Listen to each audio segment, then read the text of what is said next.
You ever wonder how a lawyer proves that some sketchy chemical actually made you sick, instead of just, bad luck or too much gas station sushi? That is where dose-response studies come marching in like a science teacher who actually shows their work.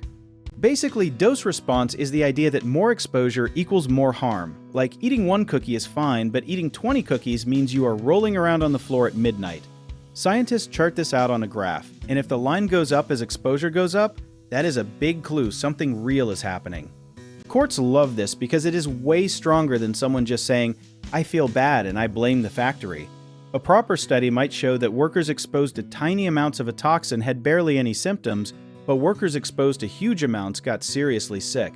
And that pattern is basically a fingerprint.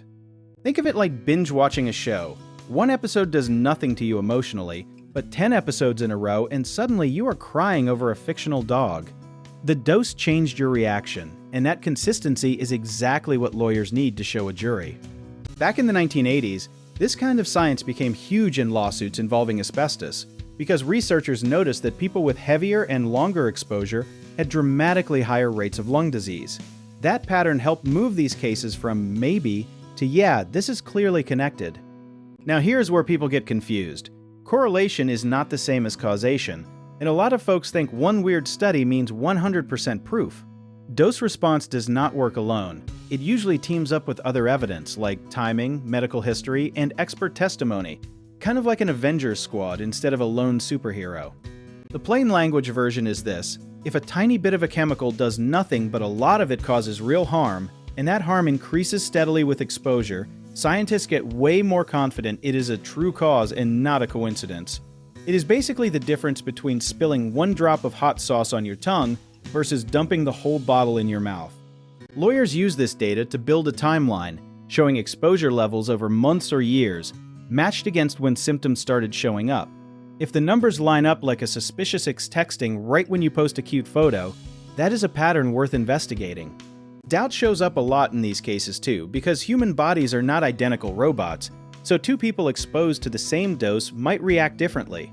Scientists handle this by studying large groups instead of just one person, since patterns become clearer with more data, kind of like judging a restaurant from 100 reviews instead of one angry post. There is also the sneaky problem of low-dose exposure over a long time, since some effects take years to show up, similar to how bad habits from your 20s mysteriously appear in your 30s. This is why some environmental cases take forever, because researchers need years of tracking to see the real pattern emerge. Communities near polluting factories have sometimes pushed for these studies themselves, because they noticed unusually high illness rates and wanted real proof instead of just a gut feeling. When outside scientists confirmed a dose-response pattern, it gave regular people actual leverage instead of just frustration.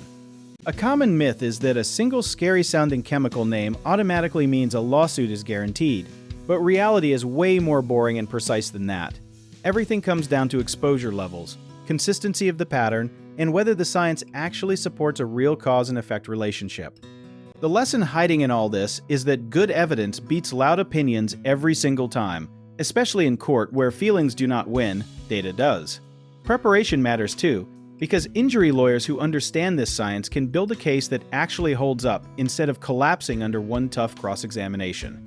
So next time someone says exposure caused their illness, you now know the real background checkup involves graphs, patterns, and dose levels, not just guesswork or vibes. It turns out science and law overlap way more than people expect, almost like a courtroom drama secretly written by a chemistry teacher. If any of this got you curious about how accident injury lawyers actually build these cases, do you want to learn more about our company? Check out our links in the description.